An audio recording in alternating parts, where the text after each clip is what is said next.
Бұл малғындар адамға Алла болып та келеді, басқа да болып та келеді, хайуанда болып та келеді, хайуанда болып келеді.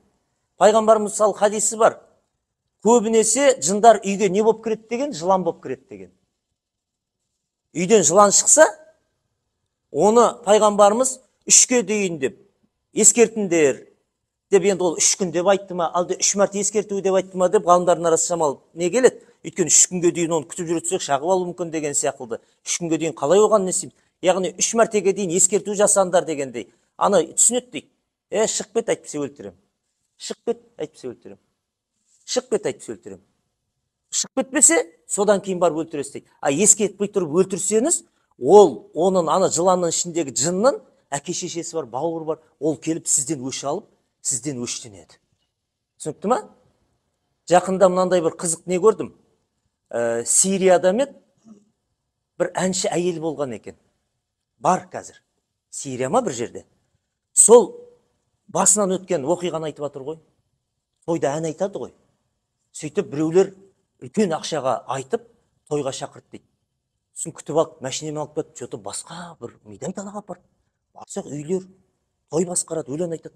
Сөйтсе не дейді? Жындар екен дейді. Жындар бір апа күтіп алып, құшақтап, қолын ұстасам, сап-салқын, ана бір адам бейнесіне ұқсамайды деп. Жындардың тойында болған сондай бір әнші араб әйелді.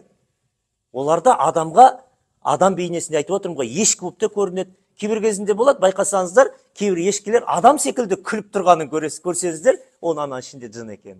Яғни адам секілді ыржиып күліп тұрған кездер болады. Сондықтан біз білейік, бұл малғындар адамға хайуанда болып келеді, басқа да болып келеді, әруақта болып келеді, атасында әруағы болып келеді. Сондықтан біз білейік, бұл жаңағындай жанат қарындасымызға кеп атырған, бұл ешқандай не? Жаратушы да емес, жаратушы ол жалғыз Алла, жоқтан бар етіп жаратқан, ол нағыз малғынның өзі екенін. Түсінікті ғой.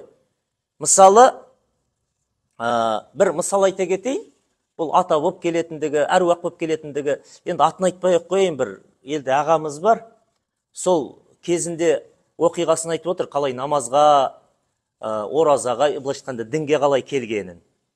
Сөйтіп, мен сенің атаңмын деп келеді екен. Пәленше ғасырда өткен, пәленше атаңның әруағымын деп келеді екен. Бір кезінде ат әбзелдермен келеді дейді, жаңа шоқпары бар, қазақи киіммен.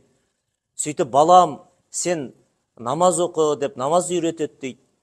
Рамазан келе жатыр, ораза ұста. Қандай да бір сұрағым болса, ата десем болды, мен келе қалам. Мен үнемі жанындамын, естеймін. Көмек керек болса, сұра деп, сөйтіп 2 жыл жүрген ғой, бұл атасынан ілім алып. Атасының әруағынан ілім алып жүрген ғой. Содан сол атасымен бірге тағы не? Үлкен қажылыққа келген ғой шаққа. Үлкен қажылыққа келген.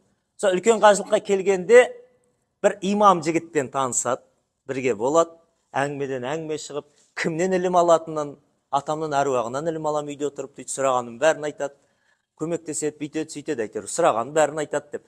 Содан ана имам оқыған кісі, шетелде оқыған кісі, бұл біліп тұрды енді, бұл әр жағында ешқандай әруақ кеп жүріп, не істемейтіні бүйтіп, өзі хадистерге, аяттарға сүйенсек, адамның әруағы не тәтті ұйқыда болады, қабір сұрағы болады ғой, жаңағы 3 сұрақ болады ғой, Раббың кім, пайғамбарың кім, дінің қайсы.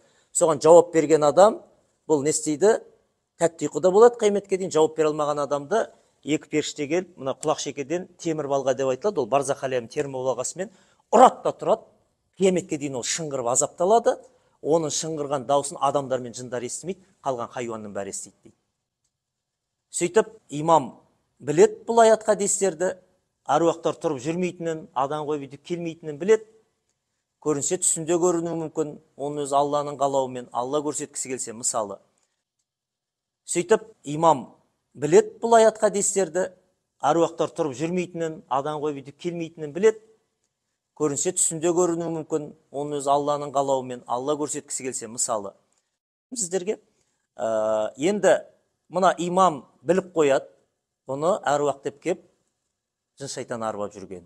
Содан айтады ғой, жарайды енді бұл жақта енді жақында қайтамыз, елге келгеннен кейін мен істейтін мешітке келсей, как раз бір қалада екен, келсейші, оқиық. Бұл мүмкін жын шығар, көрсетейік. Шынымен атаң болған болса, Құран оқығанда ол отыра беру керек. Тем более саған Құран үйретіп отыр. Дұрыс па? Құран оқығанда ол спокойно отыра береді. А жын болған болса, Құран оқығанда отыра алмайды, көресің. Жын ба, атаң ба, ажыратып ал. Сөйтіп мешітке барады. Мына имам біліп отыр.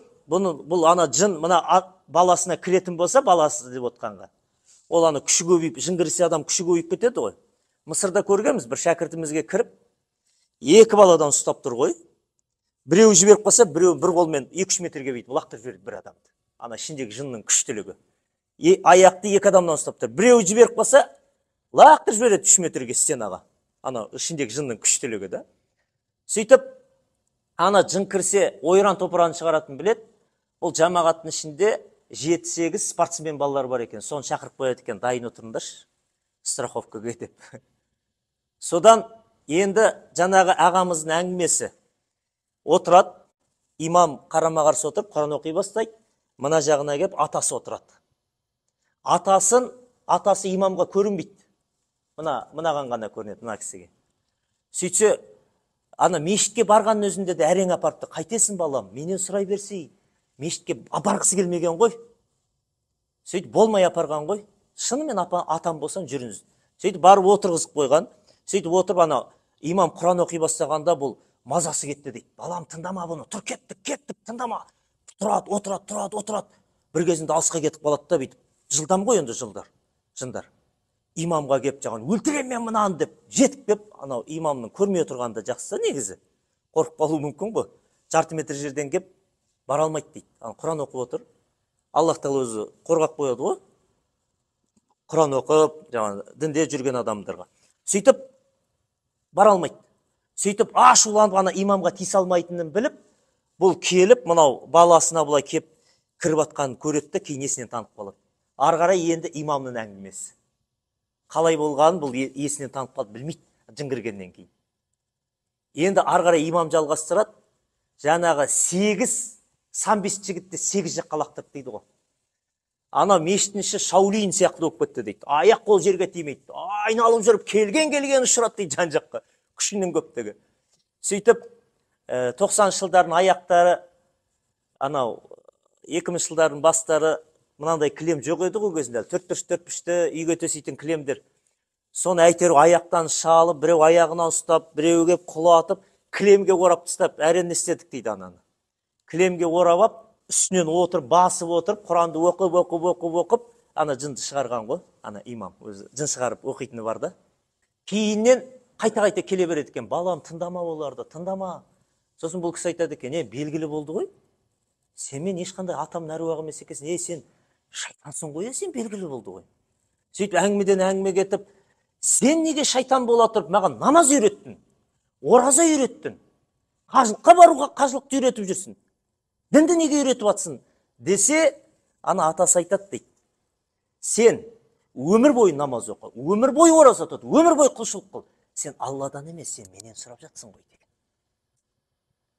Аллаға серік қостырып жатыр.